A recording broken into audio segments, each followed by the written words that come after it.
अस्सलाम वालेकुम। मेरा नाम महविश अब्दुल्ला है और मैं बीएस फाइनल ईयर की स्टूडेंट हूँ। मेरा रिसर्च टॉपिक है एपिलेप्सी इन स्पेशल एजुकेशन। इसमें हम ये देखेंगे कि एपिलेप्सी का स्पेशल एजुकेशन के साथ क्या रिलेशन हो सकता है। तो इंट्रोडक्शन में हम एपिलेप्सी के बारे में थोड़ा पढ़ेंगे कि एपिलेप्सी है क्या। एपिलेप्सी एक क्रॉनिक मेडिकल डिसऑर्डर में आ जाता है जो कि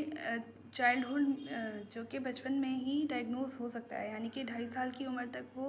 बेसिकली डायग्नोस हो जाता है। एपिलेप्सी को हम न्यूरोपैथी भी कहते हैं क्योंकि वो एक नर्व की डिज़ीज़ है। ये नर्व की डिज़ीज़ होने की वजह से ये करेक्टराइज्ड होती है सीजर्स यानी फिट्स से। पता चलता है कि इस पेशेंट को एपिलेप्सी हो सकती है। अच्छा, तो एपिलेप्सी बेसिकली इनहेरिट हो सकती है, यानी कि दूर दराज से हमारे किसी ख़ानदान में किसी को भी एपिलेप्सी हो तो ये मतलब कि एक ट्रांसमिट हो हेरिडिटी के थ्रू ट्रांसमिट हो सकती है। तो एपिलेप्सी के जो फिट्स होते हैं एट ए टाइम, जब वो एक बेबी को फिट्स पड़ते हैं या एक सीजर्स भी जिसे कहा जाता है, तो उसकी कुछ टाइप्स होती हैं जो कि ईईजी यानी इलेक्ट्रिक इंसेफ्लोग्राफी में पता चलता है। तो अगर वो जो सीजर्स होते हैं वो हाईली रेटेड वाले यानी कुछ ज़्यादा बड़े में वो सीजर्स हों, तो उसकी वजह से उस बच्चे का ब्रेन जो है वो 6 महीने पीछे चला जाता है, जिसकी वजह से लर्निंग में भी बहुत बड़ा फ़र्क आ जाता है। तो पहले जो है वो पहले के ज़माने में यानी अभी भी बहुत ज़्यादा मोस्टली एपिलेप्सी के जो बच्चे होते हैं वो आम स्कूल में पढ़ते हैं, यानी उन्हें कोई स्पेशल केयर नहीं दी जाती। एपिलेप्टिक जो चाइल्ड होते हैं वो ज़्यादातर एंटी एपिलेप्टिक ड्रग्स ले रहे होते हैं, जिनकी वजह से उन्हें ड्राउजनिंग्स हो सकती है और चिड़चिड़ापन आ सकता है और भी बहुत सारी कॉम्प्लिकेशंस हो जाती हैं जो कि नॉर्मल टीचर को नहीं पता होता, क्योंकि उसे तो एपिलेप्सी के बारे में बेसिकली कुछ पता ही नहीं होता। उसे नहीं पता होता कि जब उस बेबी को फिट्स हो रहे होंगे तो हमें किस तरह मैनेज करना होगा और भी बहुत सारी कॉम्प्लिकेशंस होंगी। फॉर एग्ज़ाम्पल कि वो किसी भी लर्निंग डिसेबिलिटी का शिकार हो या कुछ और। तो इस तरह से एक नॉर्मल टीचर जो है वो एपिलेप्टिक चाइल्ड को सही तरीके से एजुकेशन नहीं दे पाती। इसीलिए इस रिसर्च में हम देखेंगे कि किस तरह एक स्पेशल एजुकेटर उस बच्चे को ट्रीट कर सकता है एज अ टीचर, और किस तरह एक नॉर्मल टीचर जो है वो ट्रीट कर सकता है।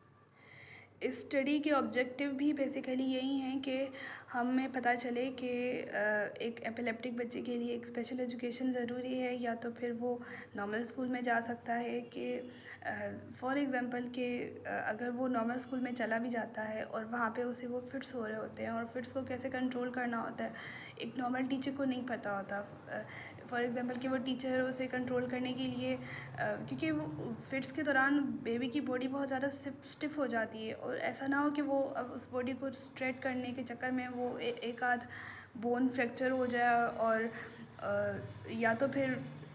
ज़्यादातर ये होता है कि वो जो टंग बाइट हो जाती है फिट्स के दौरान और टीचर बहुत ब्लड दे के कन्फ्यूज़ हो जाए, या तो फिर यूरिनेशन भी हो जाती है बेबी को फिट्स के दौरान और वो टीचर जो कंट्रोल ना कर पाए। तो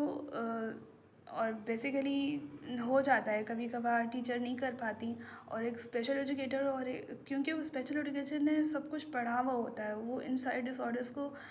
हाउ नो होती है, उन्हें किस तरह मैनेज करना होता है उन सबको पता होता है। तो इस रिसर्च का ऑब्जेक्टिव यही है कि हम ये प्रूव कर सकें कि स्पेशल एजुकेटर ही एक एपिलेप्टिक बच्चे के लिए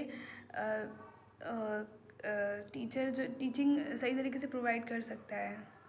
वगैरह कर रहे थे। उस बच्चे के बहुत ज़्यादा टेस्ट हो रहे थे और उसको उसी हिसाब से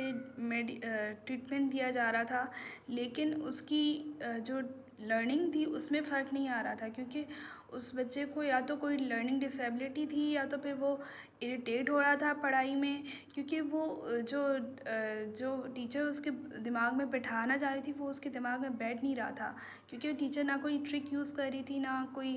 अल्टरनेटिव तरीका यूज़ कर रही थी, जिसकी वजह से वो जो है वो बहुत ज़्यादा कंफ्यूज हो गया था। उसे समझ में नहीं आ रहा था कि मैं किस तरह से शो करूं अपनी चिड़चिड़ापन और इस तरह से। तो वो कन्फ्यूजन की उस स्टेज पे था और फिर वो उसकी लर्निंग बेहतर नहीं हो पा रही थी। तो ये रिज़ल्ट भी हमने इसी तरह फाइनली इस रिज़ल्ट में ये देखा गया कि जो है वो कंट्रोल करना और better main stream children compare to children with special needs के जो बच्चे होते हैं, यानी कि जो स्पेशल एजुकेशन में पढ़ रहे होते हैं, उन्हें एक special educator according to their need treat कर रहा होता है। इसी तरह एक एपिलेप्टिक बच्चे को भी according to their need treat करना पड़ता है, तभी जाके वो लर्निंग के लेवल पर आते हैं और अपनी लर्निंग इन्हेंस करने की कोशिश कर रहे होते हैं। फाइनली रिज़ल्ट के बाद हम आ जाते हैं डिस्कशन के पॉइंट पर। तो डिस्कशन में भी यही पाया जाता है कि एक जो नॉर्मल टीचर होता है उसे एंटी एपिलेप्टिक ड्रग के साइड इफ़ेक्ट्स नहीं पता होते। उसे या तो फिर मदर आके समझा रही होती है कि अगर फॉर एग्ज़ाम्पल कि कोई ऐसा बिहेवियर होता है जिसकी वजह जो ट्रिगर हो जाए तो उस बेबी को फिट्स हो सकते हैं। फॉर एग्ज़ाम्पल कि ज़्यादातर ये देखा गया है कि अगर कोई बच्चा ज़्यादा रोए और रोने के बाद भी ये पोजीशन ट्रिगर हो सकती है, या तो फिर कोई उस पर ज़्यादा गुस्सा करे तो ये फिट्स ट्रिगर हो सकते हैं। तो इस तरह की चीज़ें होती हैं जो कि पेरेंट्स आके गाइड कर रहे होते हैं कि हमारा बच्चा जो है वो अगर आप उसको ये करेंगे तो फिर इसको फिट्स हो सकते हैं, और फिर फिट्स कैसे कंट्रोल होंगे, या तो फिर कोई मेडिकेशन रखी हुई होती है घर पे जैसे कि वेलियम हो गया, और सडेशन, इस तरह की फोली जो सडेशन होते हैं वो अरेंजमेंट्स हो सकती हैं।